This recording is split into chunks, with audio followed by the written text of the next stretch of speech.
Assalamualaikum warahmatullahi wabarakatuh. Innal hamdanillah nahmaduhu wa nasta'inuhu wa nastaghfiruh wa na'udzu billahi min syururi anfusina may yahdihillahu fala mudhillalah wa may yudlil fala hadiyalah. Asyhadu an la ilaha illallah wa asyhadu anna Muhammadan 'abduhu wa rasuluh la nabiyya ba'dah. Allahumma shalli ala sayyidina Muhammad wa ala ali sayyidina Muhammad.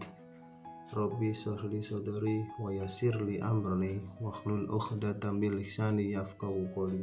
Amma ba'du. Para pemirsa, para pendengar yang dirahmati Allah, marilah pertama-tama kita panjatkan puji dan syukur kehadirat Allah Subhanahu wa taala, yang mana di kesempatan kali ini kita masih diberikan kenikmatan, kesehatan, dan tak lupa nikmat iman dan Islam, sehingga di kesempatan kali ini kita masih bisa menjalankan aktivitas kita dengan lancar tanpa satu alangan apapun. Salawat dan salam kita curahkan kepada junjungan kita Nabi Agung Muhammad Sallallahu Alaihi Wasallam yang kita tunggu-tunggu syafaatnya di yaumul akhir nanti. Para pendengar yang dirahmati Allah, pada kesempatan kali ini saya akan menyampaikan sedikit tentang adab sebelum ilmu. Orang beradab sudah pasti berilmu, orang berilmu belum tentu beradab.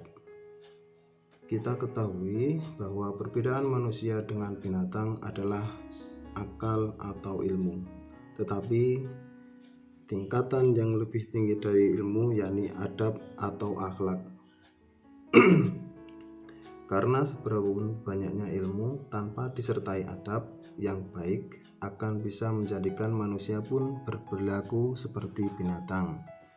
Contoh saja kekerasan, tamak, kejam, dan perilaku tercela lainnya. Imam Malik rahimahullah pernah berkata pada seorang pemuda Quraisy, pelajarilah adab sebelum mempelajari suatu ilmu. Kenapa para ulama mendahulukan mempelajari adab? Sebagaimana Yusuf bin Al-Husain berkata, dengan mempelajari adab, maka engkau jadi mudah memahami ilmu. Sebegitu pentingkah mempelajari adab, baru ilmu kemudian. Nah, misalnya di kehidupan nyata pun mungkin dari kita pernahkah menjumpai seorang yang sangat pintar tapi sombong, cerdas tapi berperilaku baik, cerdas tapi tak berperilaku baik, pandai tapi adab terhadap orang tua atau gurunya kurang. Pastinya kita pun memandang tidak baik orang seperti itu karena budi pekertinya yang tidak sinkron dengan kepandaiannya. Mungkin terkait dengan kondisi di Indonesia saat ini, contoh saja banyak pejabat tinggi yang mapan ilmunya tapi korupsi. Acap kali kita pun mendengar beberapa kasus murid yang tak sopan santun terhadap gurunya, atau karena orang tuanya memiliki jabatan tinggi jadi seenaknya terhadap guru. Itulah mengapa adab diutamakan untuk dipelajari terlebih dahulu. Apa sih adab itu? Al-adab artinya menerapkan segala yang dipuji oleh orang, baik berupa perkataan maupun perbuatan. Sebagian ulama juga mendefinisikan adab adalah menerapkan akhlak-akhlak yang mulia.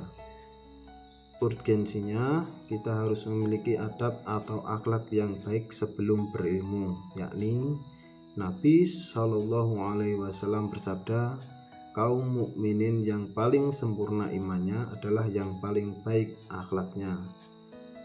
Hadis riwayat Tirmidzi. Jelas dikatakan baik-baik manusia yang paling baik akhlaknya, oleh karenanya mau jadi sebaik-baik manusia, yaitu dengan memperbaiki akhlaknya. Sebenarnya cakupan adab sangat luas, bukan hanya dalam menuntut ilmu saja. Dalam hal ini, dengan mengutamakan adab sebelum menuntut ilmu, menjadikan ilmu yang selama ini kita pelajari penuh keberkahan. Pastinya tidak inginkan udah lelah hampir belasan tahun menuntut ilmu, hanya kesia-siaan saja yang didapatkan. Dengan adab dan akhlak yang baik menjadikan lebih mudah memahami ilmu. Apa saja adab sebelum menuntut ilmu? Mungkin ini sedikit. Yang pertama, mengikhlaskan niat dalam menuntut ilmu semata-mata hanya menghadap ridha Allah, bukan tujuan duniawi. Membersihkan diri dari akhlak tercela dan hati yang kotor. Yang selanjutnya, yang ketiga, perhatian dan fokus utamanya adalah mendapatkan ilmu yang bermanfaat untuk akhirat. Rajin berdoa agar diberikan ilmu yang bermanfaat.